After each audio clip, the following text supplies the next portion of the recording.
Сега некако судбината те врза со Ѓоко. Ѓоко во Пелисер, Ѓоко во Вардар и сега екскурзија една правиш во Софија. Одиш во ЦСКА, кога Ѓоко беше таму. Отидовте Бабунски, Марковски. Предходно Бабунски беше веќе една година во ЦСКА, замина таму, за да после се Ѓоко Хаџиевски потпиша за нив и условот беше дека ќе дојде таму доколку да земе уште два играчи од Вардар. Јас бев тој и заедно со Љупчо Марковски. И направивме една мини колонија во Софија. Тренер, 3 играчи, полумакедонски клуб го направивме ЦСКА. Добро, за седом. Затоа што таму играше Ивајло Андонов, кој го викавме Маки, македонец, доаѓаше од Пиринскиот дел и тој самиот се декларираше дека е македонец, така да имавме супер дружење таму. Меѓутоа, за мене тоа беше една неуспешна, можеби единствена неуспешна авантура во еден друг клуб. 7 месеци остана, ама даде 8 гола. 7 месеци, да, останав, фатички од тие, го играв првиот дел и од на 12 надпревари, значи само 12 надпревари одиграв, дадов 8 голови, што и не е некоја лоша квота. Ја мислам дека сепак беше добро. Меѓутоа, имаше многу замерки дека не сум трчал, дека не сум бил многу активен, иако јас Ѓоко и знаеше дека стоеше колку можеше позади мене. Меѓутоа, некако и јас изгубив желба да настапувам за тој клуб. Тебе и не ти требаше многу трчање. Ја не бил никој за трчање. Тука на метар да направиш финта, да го исврлиш играчот и да дадеш гол. Се сеќавам во Германија, така на телевизија кога гледавме такви голови. За Нирнберг, за Ајтрахт. Бундеслига не трчам па се, бугарска лига да трчам се. И после тоа? И на моје инсистирање, на моја желбата беше да, ако може да се вратам назад за во Вардар. Ѓоко и он свати дека стварно таа врската ЦСКА и Чирич не постои и издействува да бидам веќе некаде во февруари или почеток на март, пред крај на природниот рок, тогаш ќе се вратам повторно во Вардар, да го доиграм првенството со Вардар. Повторно освоивме титула. А и Ѓоко Тоа беше третата титула поред Вардар, првите 3 титули ги освои. Тоа беше втора, значи првата година освоивме титула, јас втората сезона заминав таму, дојдов се врати во февруари, втората титула освоивме. Тоаш Ванчо Трпевски ја водеше екипата на Вардар. Да, дека и третата Вардар ја освои 3 титули едно подруго. А после година освоивме и третата титула и тогаш постигнав 36 голови во тоа првенство, рекорд кој денеска е не се надминати. Не е надминат. Мислам дека најблиско беше, ако се сеќавам добро, Арџан Беќири беше со 27 голови во некој од сезониве. Меѓутоа, се надевам дека ќе излезе Маш или Гогетер кој ќе го сруши. Рекордите се тука за да се рушат. Да. Кога да е, ќе се појави некој, дали во овој вид на надпреварување или некој друг модул ако се извади, важно можеби некој ќе го сруши рекордот.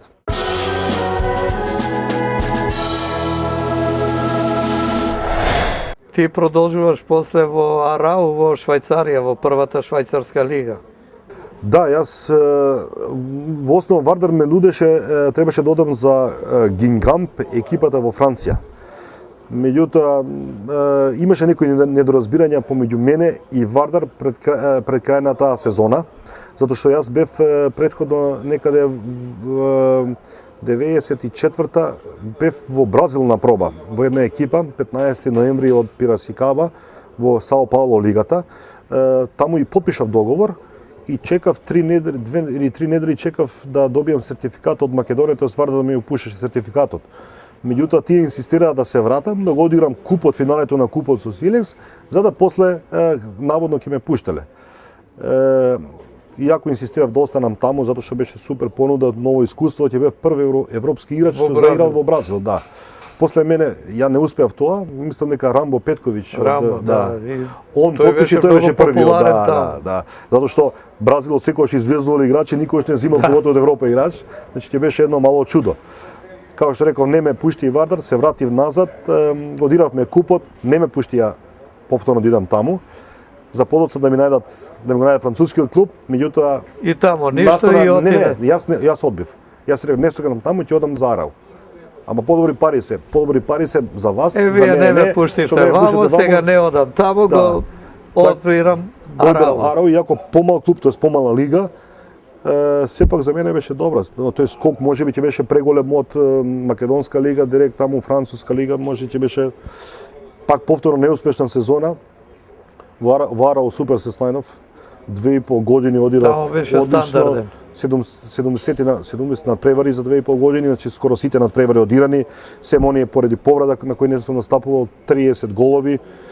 Втор сум се уште во историја на Арау со постигнати голови по бројката. Тие години беше најдобар стрелец на клубот кој беше во Арау. Првата година не беше Ратиньо, кој подоцна замина за Кајзерслаутерен, бразилец, беше капитен на Кајзерслаутерен. Меѓутоа втората и таа полусезона каде што на 10 надпревари 12 голови постигнав. Значи тоа е бидејќи има повреда на тетивата, првата повреда на тетива ми беше таму, паузирав 4 месеци, така да на крајот на 10 утакмици одирав 12 голови постигнав и тогаш дојде трансферот во Бундеслига.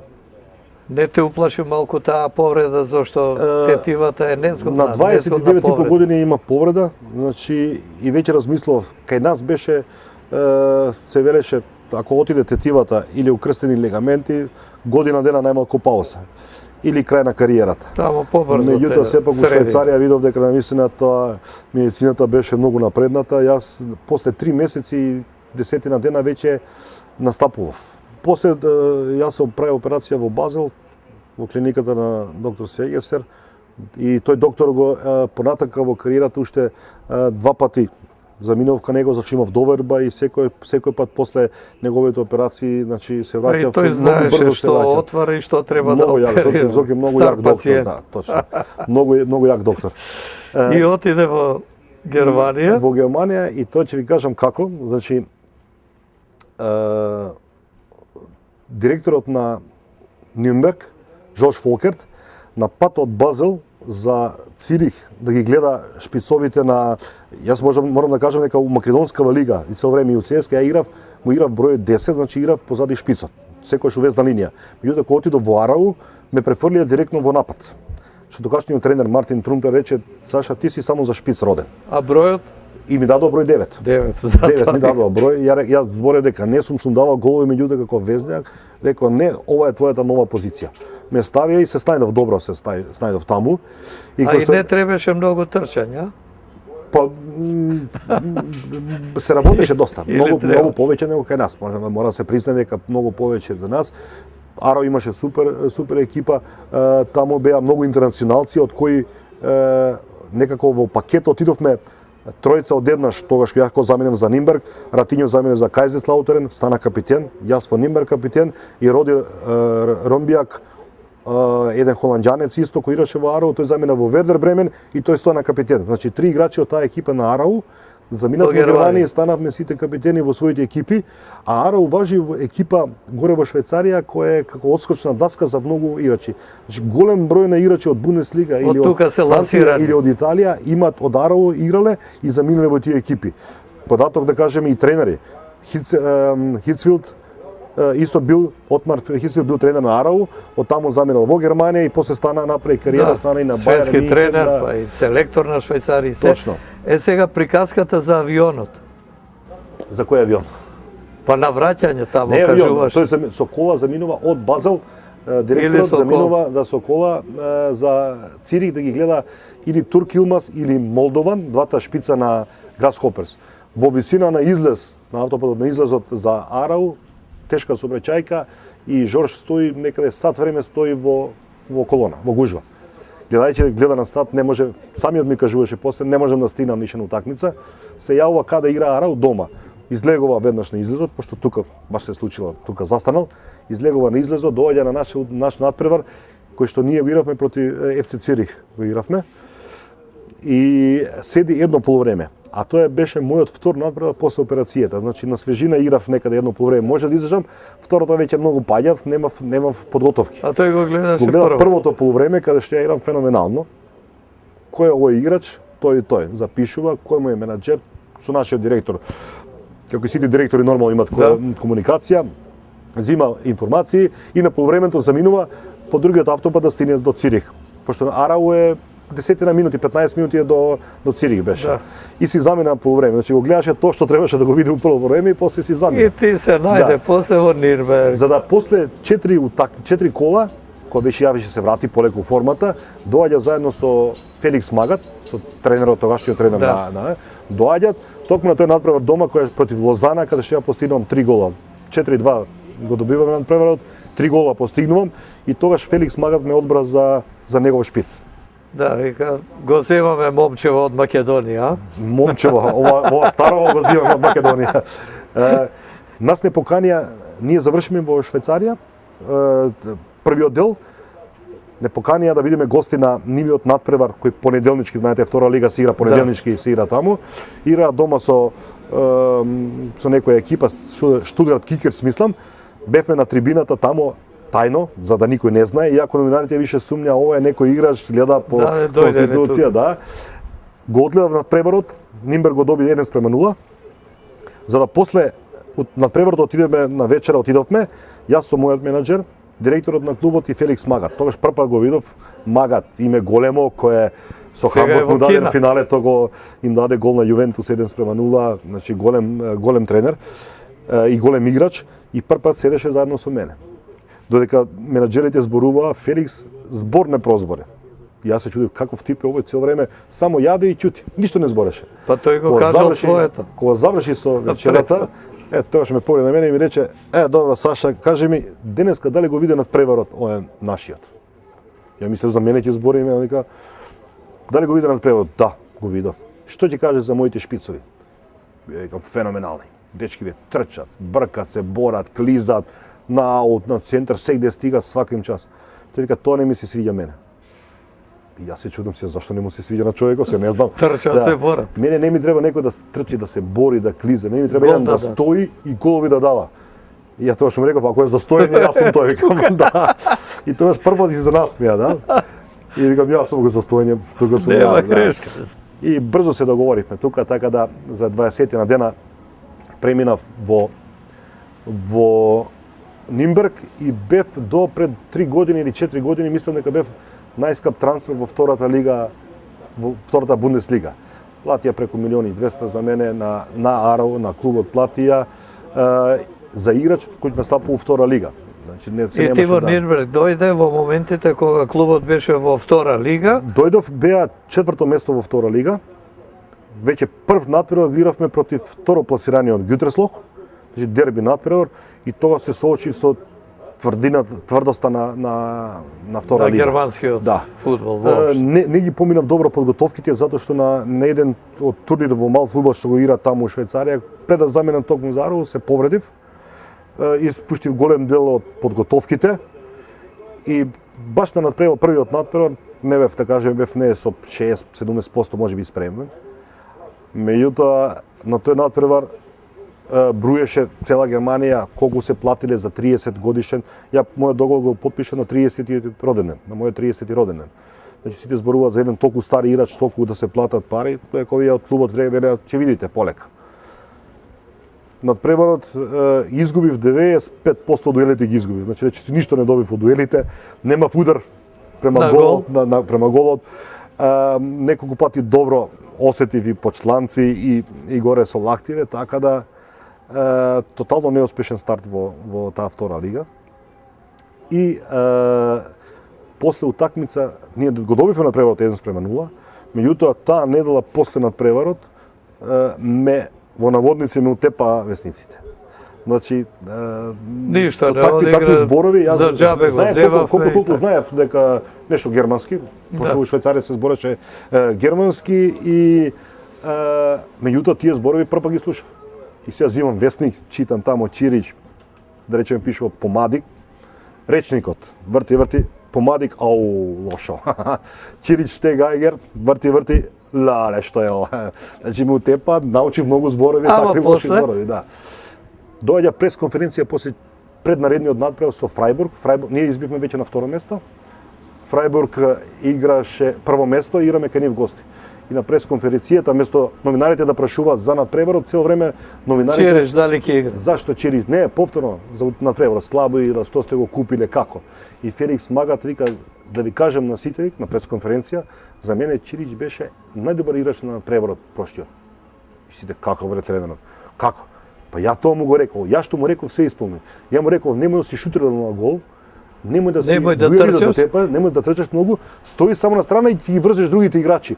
Па вика сите по него трчаа, вика. Како и вие што гледат у него, и играчите на Гюдрслок гледаа у него, така да Маркус Курци беше слободен и си го даде голот. Затоа и тепавме вика неа. И Чирич ги исполни сите задачи. Сега вика ќе видите ќе даде гол со Фрајбург, ќе ја реши утакмица. И стави уште толку притисок. Меѓутоа на превар го добивме 0:1 во гости. Ја го дадов голот и од тука веќе тргна све на позитивно.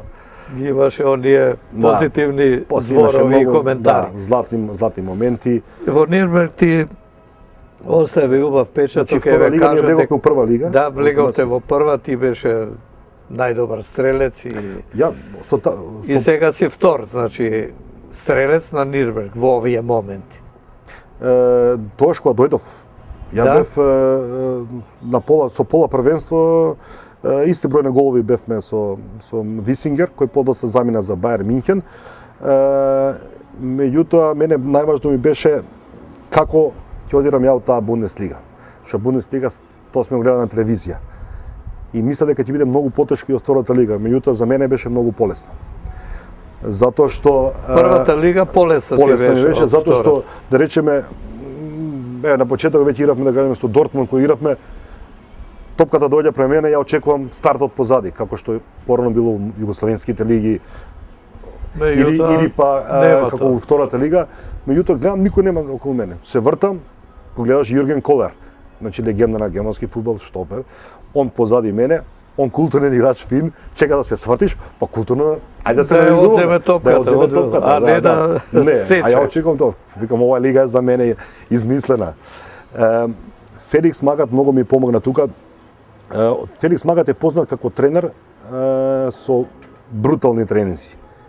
Значи, наистина, неговите тренинзи не користи нова медицина, кај него е све чисто трчање, медицински топки, тешки. Кога го прашав, после едно време го прашав, зашто не користи тие нови методи, зашто е така чврст терен. Тој ми рече, јас сум школа на Бранко Зебец.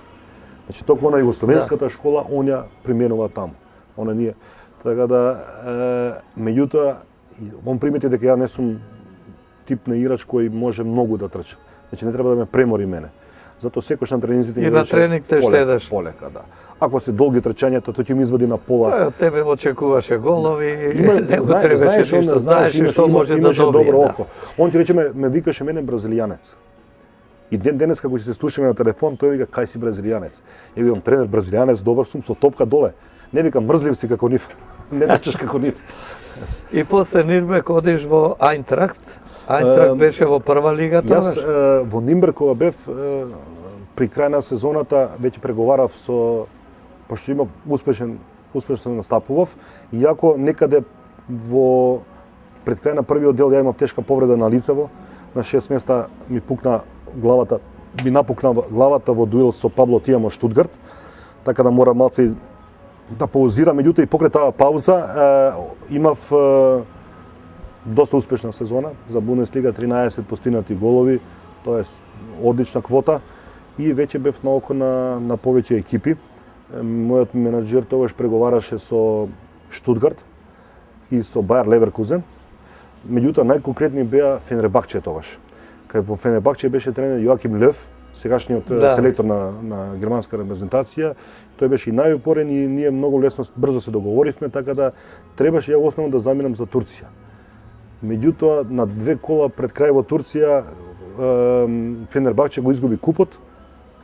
Мислам со Бешикташ сега, ако и Лев го избрка на 2 кола пред крај, така да новиот тренер што дојде, точно. Го зема Андерсон од Милан, Андерсон го зема високиот, така да јас пропадна. Најконкретни беа потоа Бајер Леверкузен. Не, Бајер Леверкузен. Ама не отиде таму. Не отидов таму затоа што ќе требаше може да бидам резерва на Кирстен. На Улф Кирстен, а јас сум 32 години. Да, резерва да бидеш не оди, бараше клуб кај што ќе играш.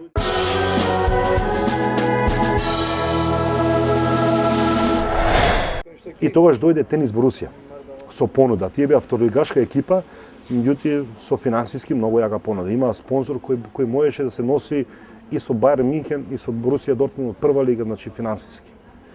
И брзо се договорив, затоа што јас направив превид всушност и после Нирнберг отиде во Тенис Борусија, а таму имаше наши играчи. Требаше да потпишав 4-годишен договор, требаше толку да останам. Таму беа Тони Мицевски, таму беше Горан Станковски, Галмата, таму беше Момировски, беше исто. И таму Тенис Борусија беше екипа во која од 24 играчи беа од 14 држави. Значи сите имавме све, и мароканци, алжирци, турци, норвежани, французи.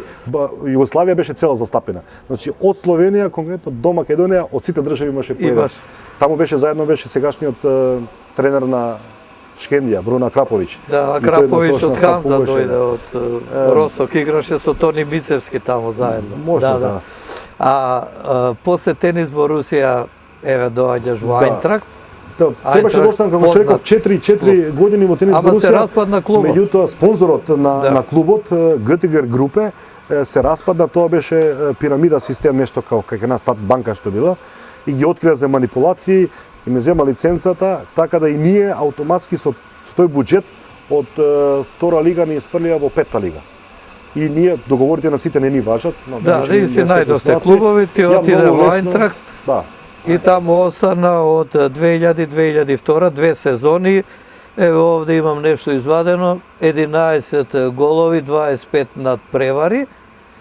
Да, кога отидов во Франкфурт, Феликс Магат повторно беше тренер, значи тој ме зема повторно во Франкфурт, ми даде пополна слобода и стоеше повторно зад мене, меѓутоа на последниот пријателски надпревар пред почеток на првенство. Играв на Ајнтракт Франкфурт со Лацио, ме повреди Синиша Михайловиќ. Малце неспорски потек беше од негова страна. Добив тешка повреда на левата тетива, така да морав да позирам цела година. Една година, затоа што првата операција не ми беше успешна, морав уште еднаш да се подведам на операција и одирав само 25 надпревари во Франкфурт, 10 голови, колку? 11 голови, после одиш повторно во Нирнберг. И кога заврши, значи, во Франкфурт, ми заврши договорот, тогаш ја го сменив и менаџерот, не бе више заедно со Дитер Марквард, него тогаш почетоците беа на Фали Рамадани. Во Нирнберг си одиш во старата средина, таму и капитен, и се, и најдобар играч нивни. И практично тука веќе почна ти да размислуваш и за напуштање на фудбалот, но остануваш во Офенбак Кикерс, тогаш во трета лига беа. Годините си го права својата, може сакаш повеќе да играш, меѓутоа на тоа ниво веќе не можеш. Ама со тебе влегува во втора лига. Да. И од таму имаш спомени убави. Значи 2 години поминав, брзо ги помина у Нирнберг, испаднав од лигата, повторно се вративме во првата лига и јасно беше веќе дека тоа Бундеслига ниво не може веќе да се носам со тоа. Добро, а ти ја почувствува убаво таа Бундеслига, германскиот фудбал, што се вели во мал прст. Да, знаеш како изгледа сето тоа? Многу убави моменти таму доживеани, од кои за мене најубавиот се случи на надпреварот против Бајерн Мюнхен, кој игравме дома кај нас. Целиот стадион го направи македонското знаме. И до тој момент, до тој надпревар со Бајерн, имавме постигнато во Нирнберг имаше постигнато во Бундеслига 999 голови. И се очекуваше кој ќе го постигне златниот и 1000-тиот гол. Тогаш кога излеговме на терен, таа кореографија незаборавна за мене, кај што македонското знаме и стои надписот дека Чирич да го даде 1000-тиот гол. И токму е тој момент, 33 минут, пенал за нас. Чирич. Поставам топка како и секојаш, ја бев тој што ги изведува пеналите. Поставам топка, 2 чекори се вртам назад и гледам, дали Кан ми пораснал толку или голот ми се смалил. Дека Оливер Кан, имаш пред себе големиот Оливер Кан. Мислам дека прв пат во живот на пенал имав трема. Дали ќе го постигнем или не, затоа што знаев што е важноста на тоа. Меѓутоа, отстапив од она како јас ги изведувам моите пенали. Одбирам страна или не, него едноставно острав да не го промаштав, зажморив и па каде иде.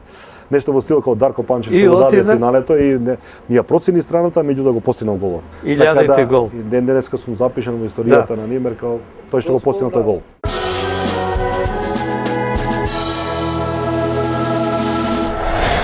го спомна македонското знаме, ајде за македонската репрезентација колку настапи имаш и кој ти беше првиот настап и тука да ја заокружиме твојата кариера и ова автобиографска приказка за Саша Чирич. Знаете, јас првите години по самостојувањето и кога се формира македонската репрезентација, јако ги постигнав најмногу голови, јако ги имам денеска тие рекорди, сепак не бев дел од таа прва репрезентација на Македонија. Кога дебитираше? Значи јас пред крај на тие првите квалификации некаде 96-та година Против Шпанија таму. Тогаш против Шпанија игравме, изгубивме 3:0, тоа беше моето деби.